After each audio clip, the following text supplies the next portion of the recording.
الحمدللہ رب العالمین والصلاة والسلام علی خاتم النبیین اما بعد فاعوذ باللہ من الشیطان الرجیم بسم اللہ الرحمن الرحیم الصلاة والسلام علیک یا رسول اللہ وعلی آلک واصحابک یا حبیب اللہ الصلاة والسلام علیک یا نبی اللہ وعلی آلک واصحابک یا نور اللہ۔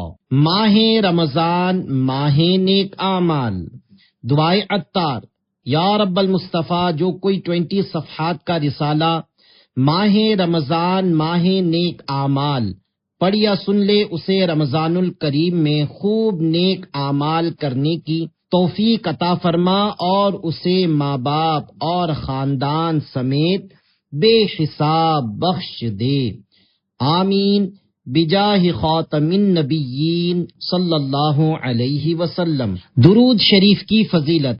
فرمانے آخری نبی صلی اللہ علیہ وسلم، جو مجھ پر ایک دن میں 1000 بار درود پاک پڑھے گا وہ اس وقت تک نہیں مرے گا جب تک جنت میں اپنا مقام نہ دیکھ لے۔ صلو علی الحبیب صلی اللہ علی محمد۔ اے عاشقان رسول، خدائے رحمان کا کروڑ ہاں کروڑ احسان کہ اس نے ہمیں ماہ رمضان جیسی عظیم الشان نعمت سے سرفراز فرمایا۔ ماہ رمضان کے فیضان کے کیا کہنے، اس کی تو ہر گھڑی رحمت بھری ہے۔ سارے کا سارا رمضان المبارک عبادتوں رحمتوں برکتوں کی کان ہے۔ اللہ پاک کا اپنے پیارے پیارے آخری نبی کی امت پر یہ بہت بڑا احسان ہے کہ اس نے ماہ رمضان جیسا عظیم الشان مہمان عطا فرمایا ہے۔ عرش اٹھانے والے فرشتے روزہ دار کی دعا پر آمین کہتے ہیں، اور فرمان مصطفیٰ صلی اللہ علیہ وسلم کے مطابق رمضان کے روزہ دار کے لیے مچھلیاں افطار تک دعائے مغفرت کرتی رہتی ہیں۔ ماہ رمضان کی فضیلت کے لیے یہ فرمان مصطفیٰ صلی اللہ علیہ وسلم ہی کافی ہیں کہ اگر بندوں کو معلوم ہوتا کہ رمضان کیا ہے تو میری امت تمنا کرتی کہ کاش پورا سال رمضان ہی ہو۔ ماہ رمضان کی آمد مرحبا، ماہ سیام کی آمد مرحبا، شہر رحمان کی آمد مرحبا، ماہ غفران کی آمد مرحبا۔ صلو علی الحبیب صلی اللہ علی محمد۔ 1444 ہجری یعنی 1444 ہجری مطابق 2023 کو عاشق ماہ رمضان امیر اہل سنت نے دنیا بھر کے عاشقان رسول کو ماہ رمضان ماہ نیک اعمال کے طور پر منانے کی ترغیب ارشاد فرمائی، اور اس سلسلے میں ایک پیغام جاری فرمایا جسے کچھ ضروری ترمیم کے ساتھ پیش کیا جا رہا ہے۔ آپ بھی سنیے اور اس کے مطابق آنے والا ماہ رمضان ماہ نیک اعمال کے طور پر منانے کی ترکیب فرمائیے۔ چنانچہ امیر اہل سنت دامت برکاتہم العالیہ فرماتے ہیں، تمام عاشقان رسول سے درخواست ہے کہ اس مبارک مہینے یعنی ماہ رمضان کو نیک اعمال کے مطابق گزارے، فرض روزے رکھے، فرائض و واجبات کی پابندی کے ساتھ ساتھ تلاوت قرآن کریم بھی کرے، زیادہ سے زیادہ درود شریف پڑھیں۔ مدارس المدینہ، جامعۃ المدینہ بوائز اینڈ گرلز کے طلباء کرام اور تمام اسلامی بھائی اور بہنیں اپنے اپنے نیک اعمال کے رسالے پر کریں اور مہینہ مکمل ہونے پر اپنے یہاں کے ذمہ دار کو جمع بھی کرواتے رہیں، اور اے کاش ہر مہینے رسالہ جمع کروانے کا معمول بن جائے۔ اللہ کرے ماہ رمضان المبارک میں نیک اعمال کی ایسی دھوم مچ جائے کہ شیطان سر پیٹ کر رہ جائے۔ صدا کے لیے ہو جا راضی خدایا،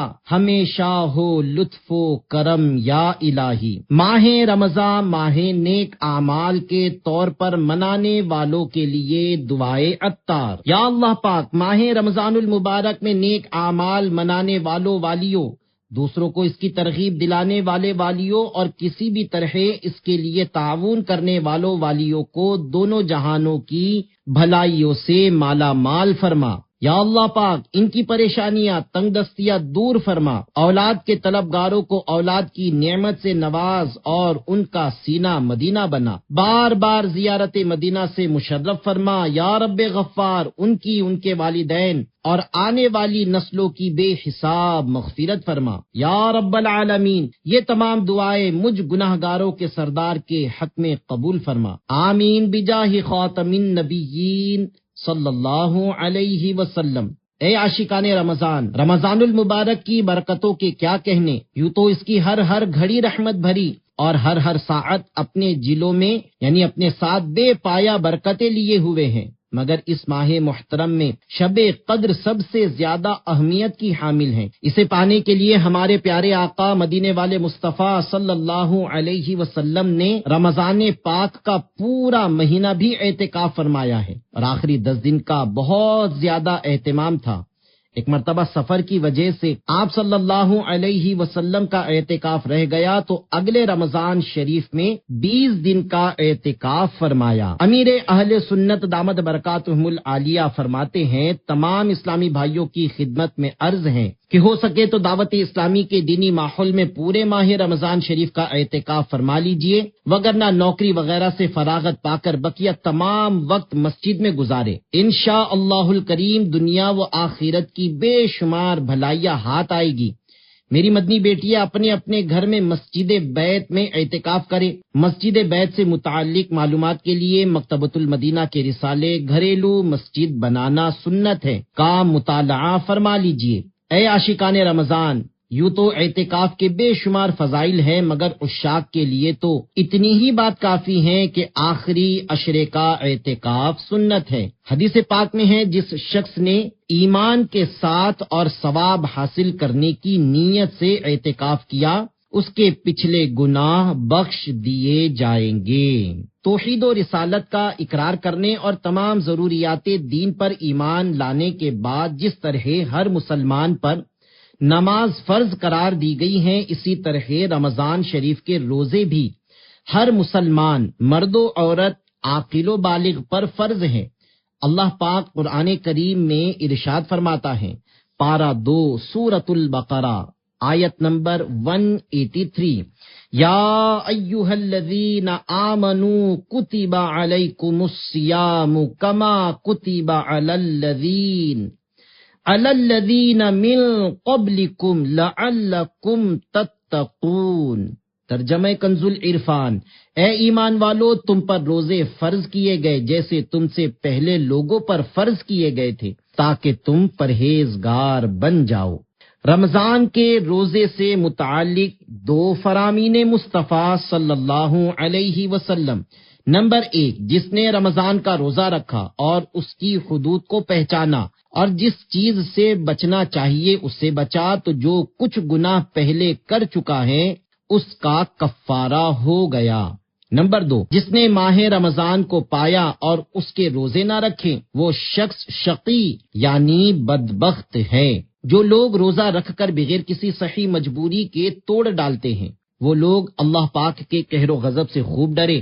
چنانچہ حضرت ابو امامہ باہلی رضی اللہ عنہ فرماتے ہیں، میں نے سرکار مدینہ صلی اللہ علیہ وسلم کو یہ فرماتے سنا، میں سویا ہوا تھا، خواب میں 2 شخص میرے پاس آئے اور مجھے ایک دشوار گزار پہاڑ پر لے گئے۔ جب میں پہاڑ کے درمیانی حصے پر پہنچا تو وہاں بڑی سخت آوازیں آ رہی تھی۔ میں نے کہا یہ کیسی آوازیں ہیں؟ مجھے بتایا گیا کہ یہ جہنمیوں کی آوازیں ہیں۔ پھر مجھے اور آگے لے جایا گیا، میں کچھ ایسے لوگوں کے پاس سے گزرا کہ ان کو ان کے ٹخنوں کی رگوں میں باندھ کر الٹا لٹکایا گیا تھا اور ان لوگوں کے جبڑے پھاڑ دیے گئے تھے جن سے خون بہ رہا تھا۔ میں نے پوچھا یہ کون لوگ ہیں؟ تو مجھے بتایا گیا کہ یہ لوگ روزہ افطار کرتے تھے قبل اس کے کہ روزہ افطار کرنا حلال ہو۔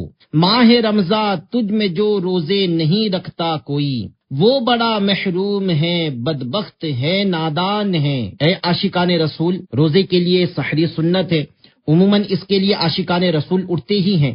کیا ہی اچھا ہو کہ سحری سے پہلے یا بعد میں کم از کم 2 رکعتیں بنیت تہجد ادا کر لی جائے۔ حدیث پاک میں ہے، جب کوئی شخص رات میں اپنے گھر والوں کو جگائے پھر وہ دونوں یا وہ اکیلا 2 رکعتیں پڑھ لے تو وہ ذکر کرنے والوں اور والیوں میں لکھے جائیں گے۔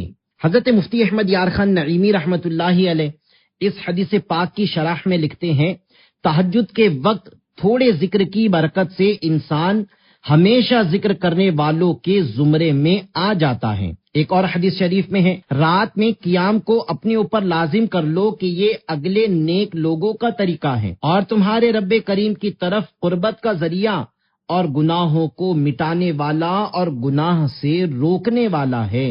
نماز تہجد سے متعلق 2 شرعی مسائل۔ نمبر 1، صلاۃ اللیل یعنی رات کی نماز کی ایک قسم تہجد ہے کہ عشاء کی نماز کے بعد رات میں سو کر اٹھے اور نوافل پڑھیں۔ نمبر 2، کم سے کم تہجد کی 2 رکعتیں ہیں اور حضور اقدس صلی اللہ علیہ وسلم سے 8 تک ثابت ہیں۔ سحری روزے کے لیے شرط نہیں، سحری کے بغیر بھی روزہ ہو سکتا ہے، مگر جان بوجھ کر سحری نہ کرنا مناسب نہیں کہ ایک عظیم سنت سے محرومی ہے، اور سحری میں خوب ڈٹ کر کھانا ہی ضروری نہیں، چند کھجورے یا پانی ہی اگر بنیت سحری استعمال کر لے جب بھی کافی ہیں۔ روزے کا اذان فجر سے کوئی تعلق نہیں، یعنی فجر کی اذان کے دوران کھانے پینے کا کوئی جواز ہی نہیں، اذان ہو یا نہ ہو، آپ تک آواز پہنچے یا نہ پہنچے، صبح صادق سے پہلے آپ کو کھانا پینا بند کرنا ہوگا۔ صلو علی الحبیب صلی اللہ علی محمد۔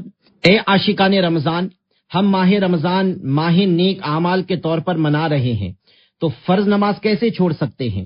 اس مبارک مہینے میں فرض تو فرض، نفل عبادت بھی بکثرت کرنی ہے تاکہ کوئی لمحہ نیکیوں سے خالی نہ جائے۔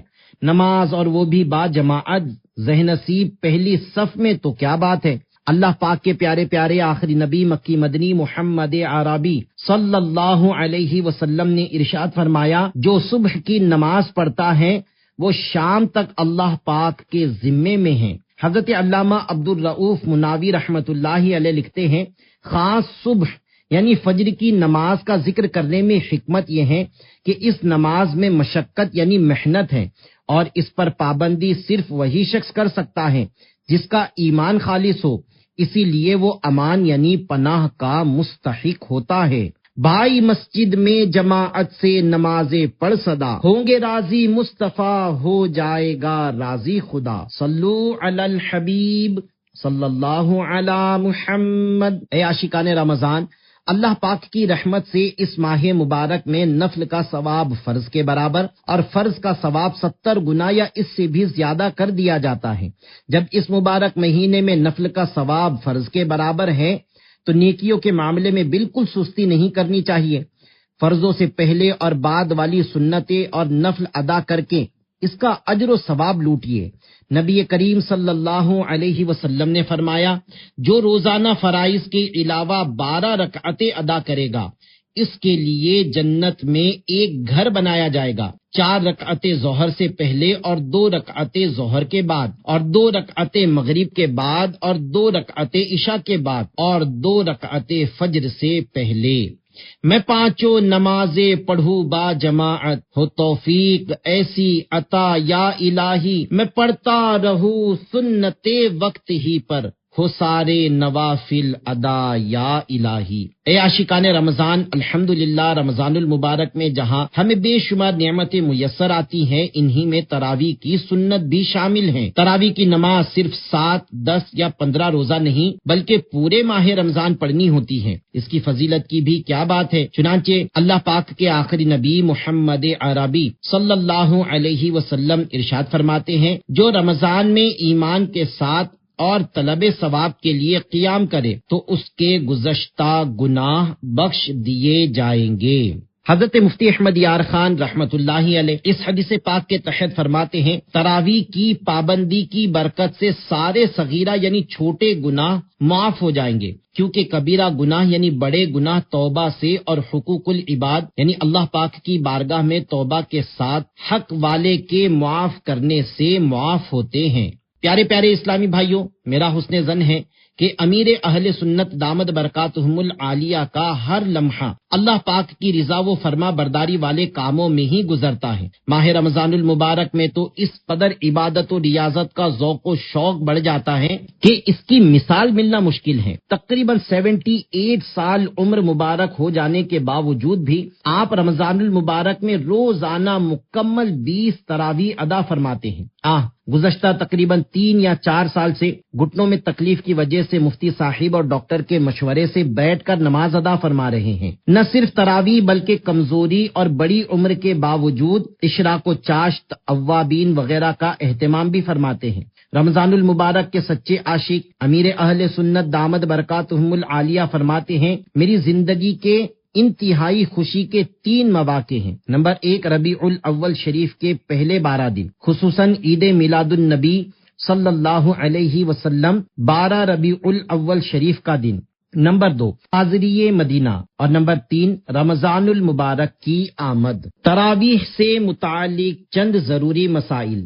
نمبر 1، تراویح ہر عاقل و بالغ مسلمان مرد و عورت کے لیے سنت مؤکدہ ہیں۔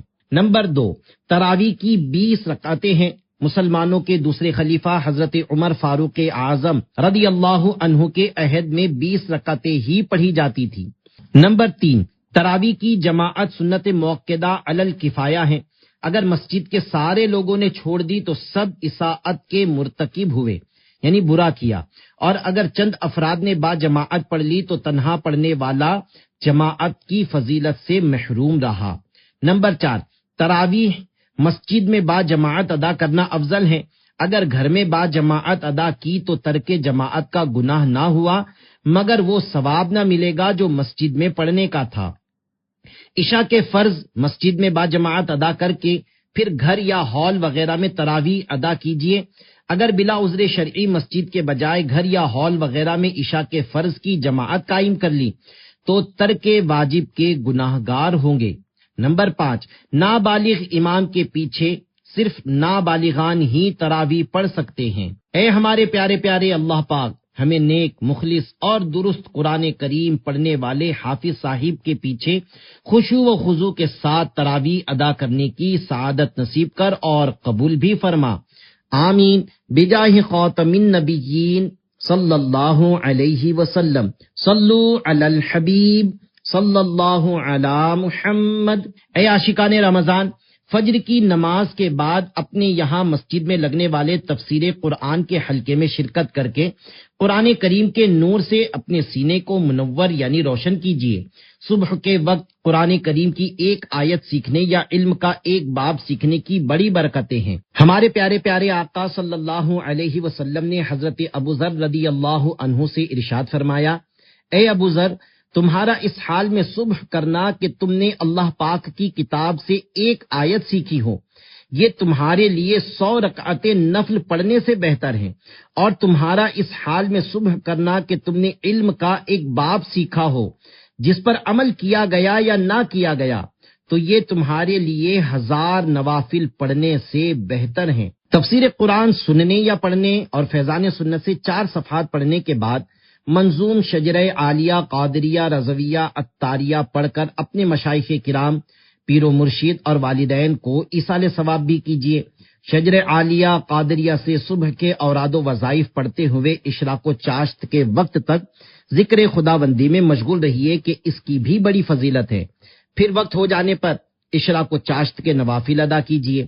اللہ پاک کے آخری نبی محمد عربی صلی اللہ علیہ وسلم نے ارشاد فرمایا، جو فجر کی نماز با جماعت ادا کر کے اللہ کا ذکر کرتا رہا یہاں تک کہ سورج بلند ہو گیا، پھر 2 رکعتیں پڑھی تو اسے پورے حج اور عمرہ کا ثواب ملے گا۔ اسی طرح نماز چاشت کی فضیلت بیان کرتے ہوئے نبی کریم صلی اللہ علیہ وسلم نے ارشاد فرمایا، جو چاشت کی 2 رکعتیں پابندی سے ادا کرتا رہے اس کے گناہ معاف کر دیے جاتے ہیں، اگرچہ سمندر کے جھاگ کے برابر ہو۔ اشراق و چاشت کا وقت سورج طلوع ہونے کے 20 منٹ بعد سے لے کر نصف النہار شرعی تک ان نوافل کو ادا کر سکتے ہیں۔ صلو علی الحبیب صلی اللہ علی محمد۔ اللہ پاک کا مبارک کلام قرآن مجید فرقان حمید ہے، اس کا پڑھنا، پڑھانا اور سننا سنانا سب ثواب کا کام ہے۔ قرآن پاک کا ایک حرف پڑھنے پر 10 نیکیوں کا ثواب ملتا ہے۔ اللہ پاک نے قرآن کریم کو رمضان المبارک میں نازل فرمایا ہے، جیسا کہ پارہ 2 سورۃ البقرہ کی آیت نمبر 185 میں اللہ پاک ارشاد فرماتا ہے، شہر رمضان الذی انزل فیہ القرآن، ترجمہ کنز العرفان، رمضان کا مہینہ ہے جس میں قرآن نازل کیا گیا۔ اس ماہ مبارک میں کم از کم ایک مرتبہ تو ختم قرآن کی سعادت پا ہی لیجیے۔ ہمارے بزرگان دین رحمت اللہ علیہم بھی اس مہینے میں نماز تراویح اور اس کے علاوہ کثرت کے ساتھ قرآن کریم کی تلاوت فرماتے تھے۔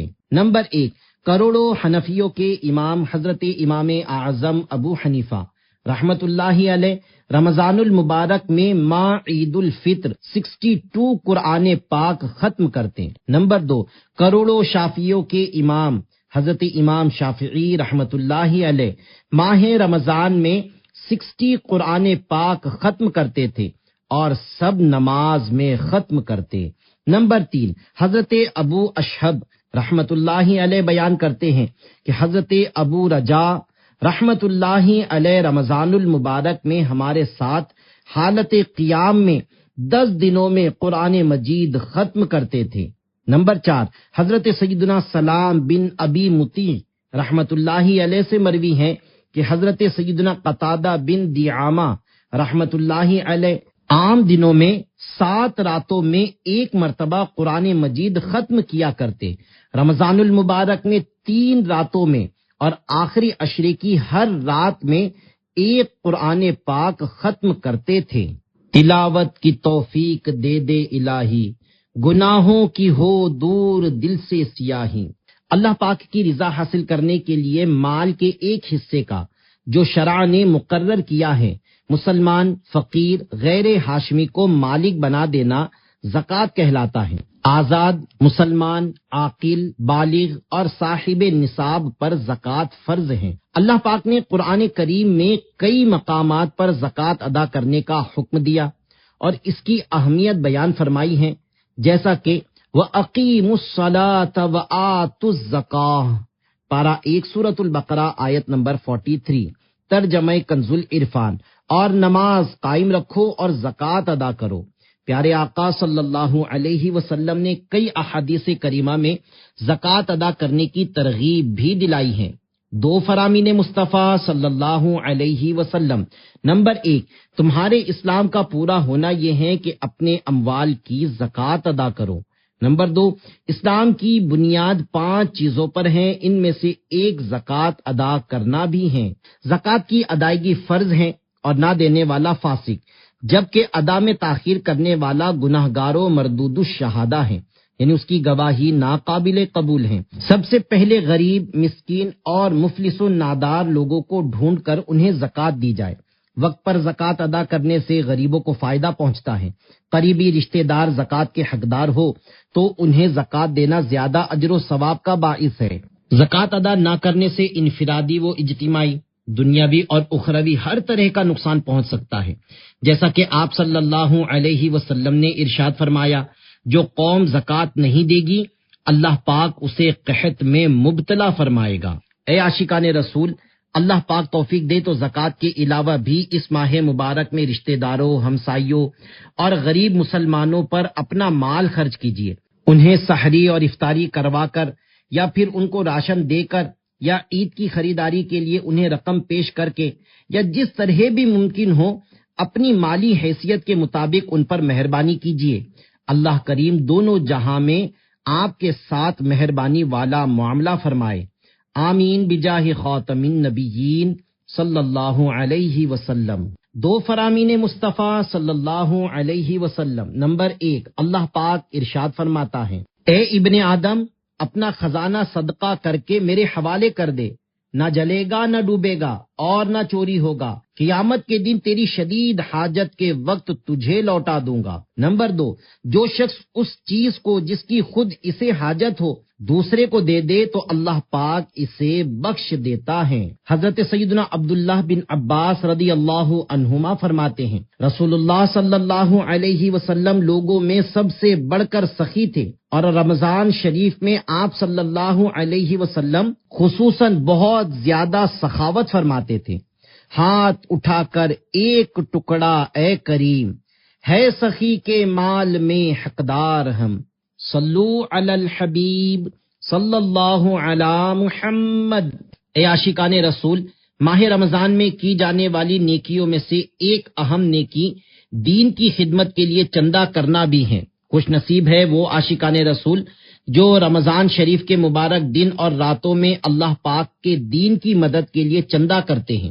یاد رکھیے، چندہ کرنا جائز بلکہ کار ثواب ہے اور اس کی اصل سنت سے ثابت ہے، جیسا کہ میرے آقا اعلی حضرت امام احمد رضا خان رحمت اللہ علیہ ایک سوال کے جواب میں ارشاد فرماتے ہیں، مسجد میں اپنے لیے مانگنا جائز نہیں اور اسے دینے سے بھی علماء نے منع فرمایا ہے۔ مزید کچھ آگے لکھتے ہیں، کسی دوسرے کے لیے مانگا یا مسجد خواہ کسی اور ضرورت دینی کے لیے چندہ کرنا جائز اور سنت سے ثابت ہے۔ مزید صفحہ 468 پر فرماتے ہیں، بھلائی کے کاموں کے لیے چندہ کرنا احادیث صحیحہ سے ثابت ہے۔ مالدار پر واجب نہیں کہ ساری مسجد اپنے مال سے بنائے، بھلائی کے کام نے چندے کی تحریک بھلائی کی طرف رہنمائی ہے۔ حدیث مبارکہ میں ہے، جو کار خیر کی رہنمائی کرے اس کو بھی اتنا ہی اجر ملتا ہے جتنا کار خیر کرنے والے کو۔ سرکار مدینہ صلی اللہ علیہ وسلم نے ایک شخص کو حکم دیا کہ جا کر مکہ معظمہ کے گلی کوچوں میں اعلان کر دو، صدقہ فطر واجب ہیں۔ حضرت عبداللہ بن عباس رضی اللہ عنہما فرماتے ہیں، مدنی سرکار غریبوں کے غم خوار صلی اللہ علیہ وسلم نے صدقہ فطر مقرر فرمایا تاکہ فضول اور بے ہودہ کلام سے روزوں کی طہارت یعنی صفائی ہو جائے، نیز مساکین کی خورش یعنی خوراک بھی ہو جائے۔ دین کے مختلف شعبوں میں خدمت کرنے والی غیر سیاسی تنظیم دعوت اسلامی کو بھی اپنی زکوٰۃ، صدقات، عطیات اور فطرات دے کر نیکی کے کاموں میں حصہ ملائیے اور نیکی کی دعوت عام کرنے میں مدد فرمائیے۔ اے عاشقان رمضان، عرش اٹھانے والے فرشتے روزہ داروں کی دعا پر آمین کہتے ہیں۔ دعا عبادت کا مغز، مومن کا ہتھیار، دین کا ستون اور آسمان و زمین کا نور ہے۔ دعا بلا کو اترنے سے روکتی ہے۔ حدیث پاک کے مطابق روزہ دار کی دعا قبول ہوتی ہے۔ ایک حدیث پاک میں یوں ہے کہ بے شک روزہ دار کے لیے افطار کے وقت ایک ایسی دعا ہوتی ہے جو رد نہیں کی جاتی۔ لہٰذا جب دعا کی اتنی برکتیں ہیں اور روزے دار کی دعا قبول ہوتی ہے تو دعا مانگنے میں غفلت اور سستی کرنے کے بجائے اپنے اور اپنے اہل و عیال اور دیگر مسلمانوں کے لیے خوب دعائیں کیجیے۔ رب کریم سے بے حساب مغفرت مانگیے، مکہ و مدینہ کی با ادب حاضری کی دعا کیجیے، دنیا اور آخرت میں سلامتی ملنے کی دعا کیجیے، اپنے ملک کے استحکام اور اس کی ترقی کی دعا مانگیے اور دین کی خدمت کی توفیق ملنے کی دعا بھی لازمی کیجیے۔ اللہ پاک ہماری تمام جائز دعاؤں پر رحمت کی نظر فرمائے، آمین بجاہ خاتم النبیین صلی اللہ علیہ وسلم۔ اے عاشقان رسول، اللہ پاک کے مقبول بندوں کی صحبت میں بیٹھنا، ان کے فرامین سننا اور ان پر عمل کرنا بڑی سعادت کی بات ہے۔ خوش نصیب ہے وہ عاشقان رسول جو امیر اہل سنت کے مدنی مذاکروں میں حاضر ہوتے اور توجہ کے ساتھ علم دین حاصل کرتے ہیں۔ مدنی مذاکروں میں شرکت کی تو کیا ہی برکتیں ہیں، اور مدنی مذاکروں نے کیسے کیسوں کی زندگی بدل کر رکھ دی۔ اس حوالے سے ایک مدنی بہار سنیے اور پورے ماہ رمضان المبارک میں روزانہ ہونے والے 2 مدنی مذاکرے دیکھنے سننے کی نیت کیجیے۔ ایک اسلامی بہن نے امیر اہل سنت کے نام لیٹر بھیجا جس میں لکھا تھا کہ وہ پہل بد مذہبیت پر ایسی جمی ہوئی تھی کہ کوئی انہیں ہلا بھی نہیں سکتا تھا۔ وہ پیری مریدی کے بھی سخت خلاف تھی۔ ان کے ذہن میں مختلف سوالات و اعتراضات تھے۔ گھر میں دعوت اسلامی کا چینل دیکھتے ہوئے امیر اہل سنت کے مدنی مذاکروں اور بیانات میں ان کو اپنے اعتراضات اور سوالات کے جوابات ملنے لگ گئے۔ ان کو ایسا لگتا تھا کہ امیر اہل سنت دامت برکاتہم العالیہ ان کے ہر سوال کو جانتے ہیں۔ ان کا کہنا ہے جو سوال ان کے ذہن میں پیدا ہوتا امیر اہل سنت کچھ ہی دنوں میں دعوت اسلامی کے چینل پر اس کا جواب ارشاد فرما دیتے. نتیجتاً دعوت اسلامی کا چینل دیکھنا ان کا معمول بن گیا اور یوں آہستہ آہستہ وہ عاشقان رسول کی دینی تنظیم دعوت اسلامی کے دینی ماحول سے وابستہ ہو گئی. امیر اہل سنت کے مدنی مذاکروں کی برکتیں ایسی ظاہر ہوئی کہ انہوں نے مدنی برقع پہننا شروع کر دیا اور دعوت اسلامی کے دینی کاموں میں حصہ لینے لگ گئی. اللہ پاک کے فضل و کرم سے انہیں فیضان شریعت کورس کی معلمہ یعنی ٹیچر اور علاقے میں ڈویژن مشاورت نگران بننے کی بھی سعادت ملی. انہیں دعوت اسلامی کے دینی ماحول میں وہ کچھ ملا جو بیان سے باہر ہیں. وہ حلفیہ بیان دیتے ہوئے کہتی ہیں کہ انہیں خواب میں 9 مرتبہ اللہ پاک کے آخری نبی مکی مدنی محمد عربی صلی اللہ علیہ وسلم کی زیارت نصیب ہوئی، جس میں 2 مرتبہ اس طرح دیدار مصطفیٰ صلی اللہ علیہ وسلم ہوا کہ امیر اہل سنت بارگاہ رسالت صلی اللہ علیہ وسلم میں حاضر تھے اور حضور پاک صلی اللہ علیہ وسلم امیر اہل سنت سے بہت خوش دکھائی دے رہے تھے. الحمدللہ یہ ایمان افروز منظر دیکھ کر ان کا عقیدہ مضبوط ہو گیا کہ مسلک حق اہل سنت مسلک اعلی حضرت ہی درست ہے. اللہ پاک کی امیر اہل سنت پر رحمت ہو اور ان کے صدقے ہماری بے حساب مغفرت ہو. آمین بجاہ خاتم النبیین صلی اللہ علیہ وسلم. خوف خدا و عشق مصطفیٰ، علم و عمل اصلاح معاشرہ، فقہ شریعت و طریقت کا ہے مجموعہ مدنی مذاکرہ. صلو علی الحبیب صلی اللہ علی محمد. اے عاشقان رمضان، ماہ رمضان ہو، سامنے خانہ کعبہ ہو اور بدن پر احرام کی چادریں ہو، یہ ذوق افزا تصور ہی کیف آور ہیں. ماہ رمضان المبارک میں عمرہ کرنے کی بڑی فضیلت ہے. نبی کریم صلی اللہ علیہ وسلم نے فرمایا رمضان میں عمرہ میرے ساتھ حج کے برابر ہیں. ایک اور حدیث پاک میں ہے رمضان میں ایک عمرہ کرنا ایک حج کے برابر ہیں. حقیقی عاشق رمضان امیر اہل سنت دامت برکاتہم العالیہ نیکی کی دعوت کے جذبے سے سرشار اور ساری دنیا کے لوگوں میں نیکی کی دعوت عام کرنے کا بھرپور ارادہ رکھتے ہیں. آپ نے کئی بار دعوت اسلامی کے ذمہ داران کو کچھ اس طرح مدنی پھولوں سے نوازا ہے کہ آپ سارا سال مدینہ پاک کی حاضری دے، حج کرے، عمرہ کرے، مگر رمضان شریف میں مساجد میں نمازیوں کی بہت بڑی تعداد ایسی بھی آ جاتی ہے جو سارا سال مسجد کا رخ نہیں کرتی. اگر سب ذمہ داران دعوت اسلامی نیکی کی دعوت دینے کے ایسے اہم موقع پر مدینے کی طرف رخ کر لیں گے تو انہیں آقائے مدینہ صلی اللہ علیہ وسلم کی سنتوں پر عامل یعنی عمل کرنے والا کون بنائے گا؟ اس بات کو یوں سمجھیے کہ مختلف ایسے کاروبار کرنے والے جن کا سیزن رمضان شریف یا عید الفطر ہوتا ہے، جیسے مٹھائی بنانے والے، درزی وغیرہ، اگر آپ ان کو فری میں بھی رمضان مدینہ یعنی رمضان شریف میں عمرے کا ٹکٹ دیں گے تو یہ نہیں جائیں گے، کیونکہ انہیں پتا ہے کہ ان دنوں کام کر کے ہم شاید 10 ٹکٹ کی رقم کما لیں گے، مدینہ پاک کسی اور مہینے میں چلے جائیں گے.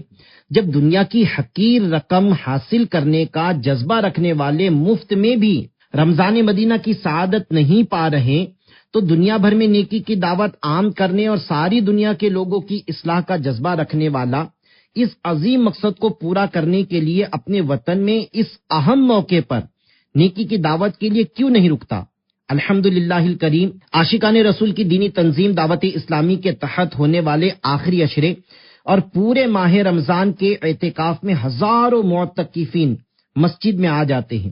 اگر ذمہ داران رمضان مدینہ کے لیے چلے جائیں گے تو ان معتکفین میں ایک سے ایک بگڑے ہوئوں کی اصلاح کون کرے گا؟ ان میں موجود صرف رمضان شریف کے نمازیوں کو پورے سال کا نمازی کون بنائے گا؟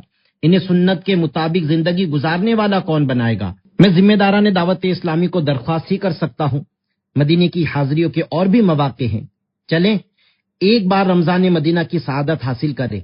اللہ کرے دل میں اتر جائے میری بات. نبیوں کے سلطان صلی اللہ علیہ وسلم کا فرمان برکت نشان ہے جس نے عیدین کی رات یعنی شب عید الفطر اور شب عید الاضحیٰ طلب ثواب کے لیے قیام کیا، اس دن اس کا دل نہیں مرے گا جس دن لوگوں کے دل مر جائیں گے. پیارے پیارے اسلامی بھائیوں، لائق عذاب کاموں کا ارتکاب کر کے یوم عید کو اپنے لیے یوم وعید نہ بنائیے، اور یاد رکھیے لیس العید لمن لبس الجدید انما العید لمن خاف الوعید، یعنی عید اس کی نہیں جس نے نئے کپڑے پہن لیے، عید تو اس کی ہے جو عذاب الہی سے ڈر گیا۔ اے عاشقان رسول، رمضان شریف کی برکتوں کو زیادہ سے زیادہ سمیٹنے اور عید سعید کی حقیقی خوشیاں پانے کے لیے دعوت اسلامی کے عاشقان رسول کے ساتھ سنت سیکھنے سکھانے کے 3 دن 12 دن 1 ماہ اور 12 ماہ کے قافلوں میں سفر کیجیے اور دنیا بھر میں سنتوں کی دھوم مچائیے۔ الحمدللہ کئی معتکفین چاند رات فیضان مدینہ میں گزار کر راتوں رات یا صبح نماز عید ادا کر کے عاشقان رسول کے ساتھ قافلوں کے مسافر بنتے ہیں۔ آپ بھی سنتوں بھرا سفر اختیار کیجیے اور دعائے عطار سے خوب حصہ پائیے۔ خوب روتا ہے تڑپتا ہے غم رمضان میں جو مسلمان قدر دانو عاشق رمضان ہیں۔ صلو علی الحبیب صلی اللہ تعالی علی محمد۔